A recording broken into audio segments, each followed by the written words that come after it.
안녕하세요. 인천대학교 사이버영재교육원 학생 여러분, 질문하기 레벨업 5번째 시간입니다.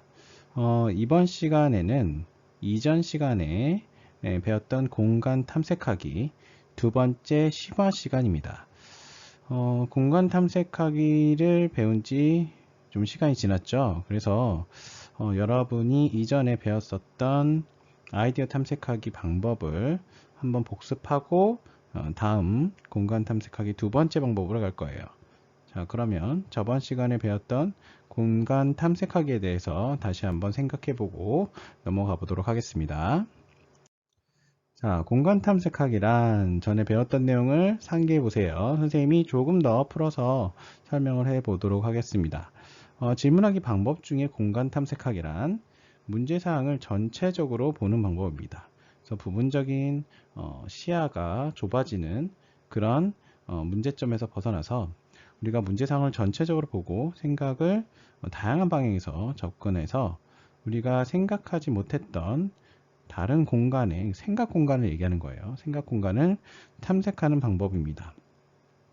그럼 보다 넓고 깊게 생각할 수가 있겠죠. 그래서 여러분의 머릿속을 여기저기 돌아다닌다고 생각하시면 됩니다. 그러려면 어떤 방법으로 돌아봐야 되는지 알아야겠죠. 그래서 저번 시간에 배웠었던 것을 한번 상기해 보도록 하겠습니다. 자, 저번 시간에 배웠던 것은 아이디어 지도 만들기입니다. 중심 문제에서 여러 가지 방향의 그 문제점들을 야기하는 원인들을 찾아봤어요. 그 원인들의 세부적인 원인들을 또 찾아봤었죠. 자, 문제사항이 뭐였죠? 그쵸. 여름철 교실에 모기가 너무 많다. 어떻게 하면 모기를 최대한 없앨 수 있을까? 이것을 어떻게 선생님하고 같이 해결할 수 있었을까요? 맞습니다. 방금 여러분이 봤던 아이디어 지도. 아이디어 탐색 지도를 활용해서 최대한 확장해서 아이디어를 써봤습니다. 자, 이렇게 우리가 써봤죠. 그때 선생님이 보여준 예시 기억나나요? 어떻게 하면 모기를 없앨 수 있을까? 많이 나오는 장소, 모기 크기, 모기를 없애는 약, 그 다음에 모기는 누가 많이 물릴까? 이렇게 우리가 모기에 관해서 생각할 수 있는 여러 가지 요소들을 적어본 다음에 그 요소에서 한 번 더 확장을 했죠. 많이 나오는 장소, 그럼 어디가 많이 나오지? 그쵸. 온도가 높은 곳, 물이 고여 있는 곳. 그 다음에 그러면 이곳을 우리가 없앨 수 있다면 모기를 없앨 수 있겠죠. 그죠? 그 다음에 모기 크기를 보면 모기 크기가 어떤지 알면 우리가 모기 크기보다 작은 방충망을 만들면 없앨 수 있겠죠.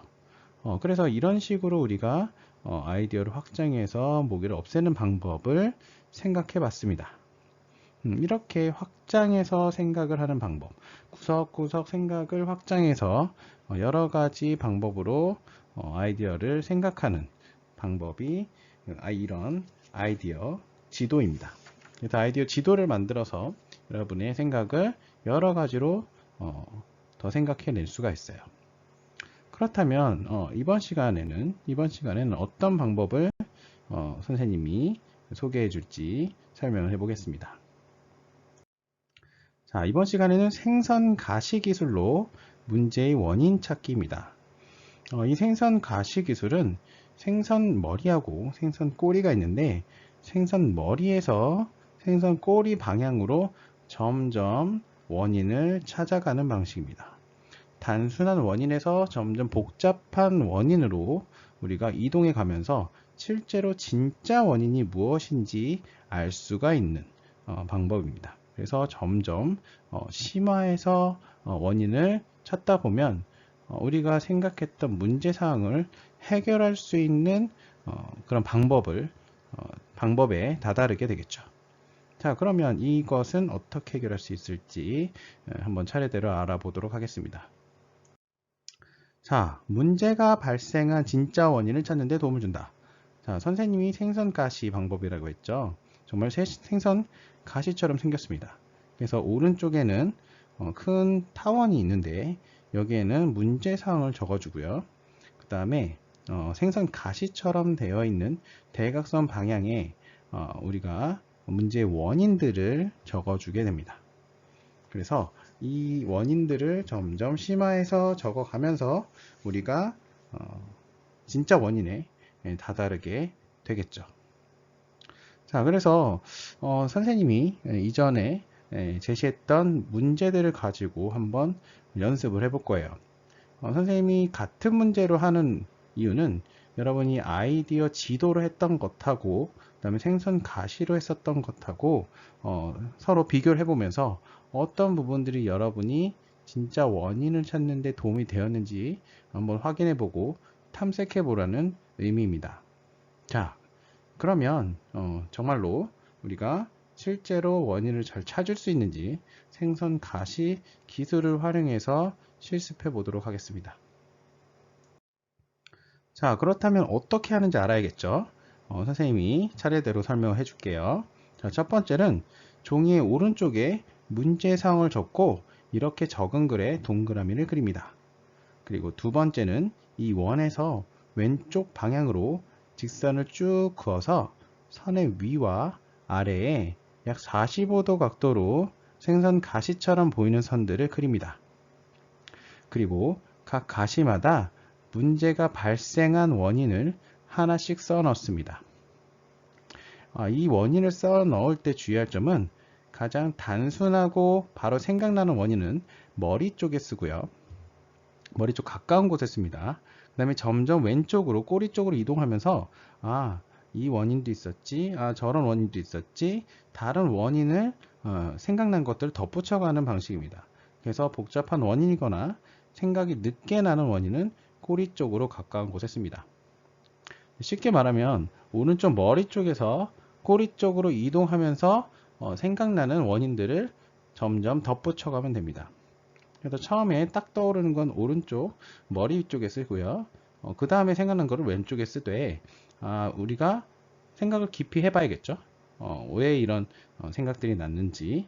그러면 정말로 문제를 해결하는 데 가까워질 수 있어요. 그래서 점점 생각을 덧붙여가고 복잡한 원인들을 여러분이 생각해내면 됩니다. 자, 이렇게 하면 좀 어려울 수 있죠. 그래서 선생님과 함께 아까 아이디어 지도로 했었던 방식, 문제 상황을 가지고 실제로 한번 해보도록 하겠습니다. 자, 일단은 선생님이 하기 전에 여러분이 한번 해봐야겠죠. 자, 그러면 한번 실습을 해보도록 할게요. 자, 선생님이 타원 안에 문제사항을 적으라고 했죠.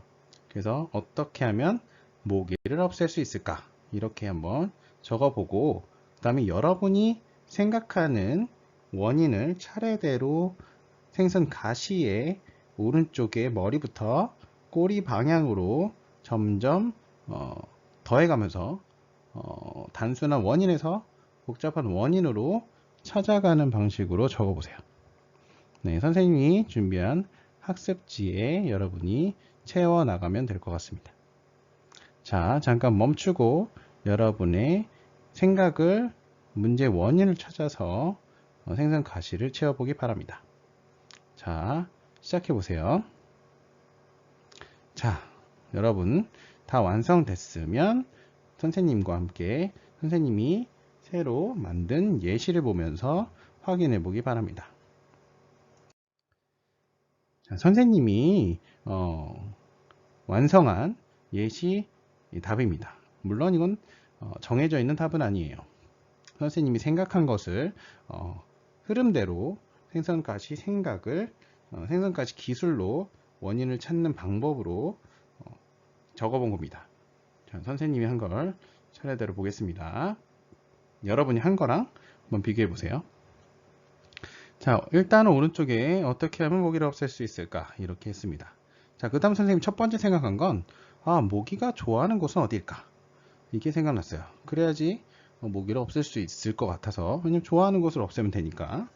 그래서 보니까 모기는 물 웅덩이를 좋아한다 이렇게 썼습니다. 그리고 모기는 온도가 높은 곳을 좋아한다 이렇게 썼어요.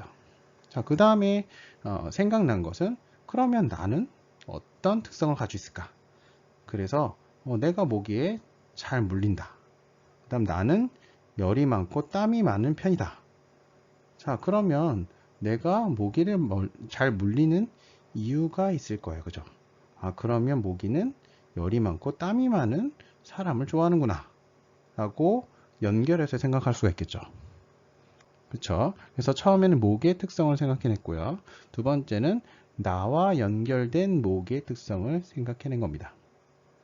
이렇게 한 번 더 연결을 해본 거예요. 모기 단독의 원인 있는 것과 그 다음에 나와 연결된 모기. 자, 그 다음에 세 번째는 뭘 했냐면 환경적 요인하고 모기의 주변 상황들을 생각해낸 거예요. 좀 더 발전했죠. 그래서 첫 번째 보면 집에 방충망이 없고 습도가 높아서 벌레가 많다. 아, 집의 환경을 생각하니까 벌레가 많다는 것을 알 수가 있었어요. 모기뿐만 아니라 방충망이 없고 습도가 높으면 벌레가 많구나. 아, 그럼 모기도 많겠구나 라고 생각할 수가 있는 거죠. 그리고 한 번 더 확장한 것은 과학적인 지식과 연결한 겁니다. 모기는 이산화탄소를 좋아한다. 드라이아이스는 이산화탄소를 얼린 것이다. 이 두 가지 과학적 원리를 가지고 생각해 보면 이산화탄소를 모기가 좋아하니까 이산화탄소를 좋아하면 이산화탄소를 이용해서 모기를 유인할 수 있겠구나 라고까지 우리가 생각을 확장할 수가 있겠죠. 그럼 드라이아이스는 차가우니까 모기를 드라이아이스로 유인해서 얼릴 수가 있겠죠. 그죠? 이 정도까지 생각을 할 수가 있습니다. 물론 과학적 지식을 여러분이 훨씬 더 잘 안다면 더 많은 방법들을 생각해낼 수가 있겠죠. 할 수 있을까요? 이렇게 오른쪽엔 단순히 모기가 좋아하는 것부터 나와 모기의 관계, 그 다음에 모기 주변 상황과 연결해서 과학적 지식으로 모기를 잡을 수 있는 그런 모기를 잡을 수 있는 그런 방법들도 우리가 생각할 수가 있겠죠. 이것들은 문제의 원인, 모기가 왜 나를 무는지, 그리고 왜 모기가 이렇게 많이 돌아다니는지 그 원인을 찾을 수가 있었던 거죠. 그래서 이렇게 생선 가시 기술로 문제의 원인들을 찾아내는 방법을 우리가 다시 한번 확장해서 배워봤습니다. 자, 이렇게 선생님이 제시한 그런 생선 가시 기술로 여러분이 모기를 없애는 방법뿐만 아니라 내 주변의 문제를 생선 가시 기법으로 해결할 수 있을 거예요. 그래서 여러분이 지금 가장 접근 내에 있는, 가장 주변에 있는 그런 문제들을 오른쪽에 있는 생선 가시 머리 위에 써보고요. 우리가 모기를 없애는 모기가 왜 이렇게 많이 생기는지 그런 문제를 해결하기 위해서 원인을 파악했던 것처럼 여러분이 가지고 있는 문제를 가지고 실제로 진정한 원인을 왼쪽으로 점점 확장해 가고 심화해 가면서 찾아보는 활동을 해보기 바랍니다. 그래서 여러분 활동지 보면 맨 위에 처음에 모기를 없애는 방법에 대해서 활동한 활동지가 있고 그 밑에 보면 선생님이 지금 보여주는 생선 가시 모양의 기법들이 있을 거예요. 그래서 이것을 가지고 여러분의 주변 문제를 새로운 공간 탐색하기인 생각 가시 기술로 문제의 원인을 찾아보기 바랍니다. 그럼 창의력 키우기 레벨 업 여기까지 수업을 마무리하겠습니다. 수고했습니다.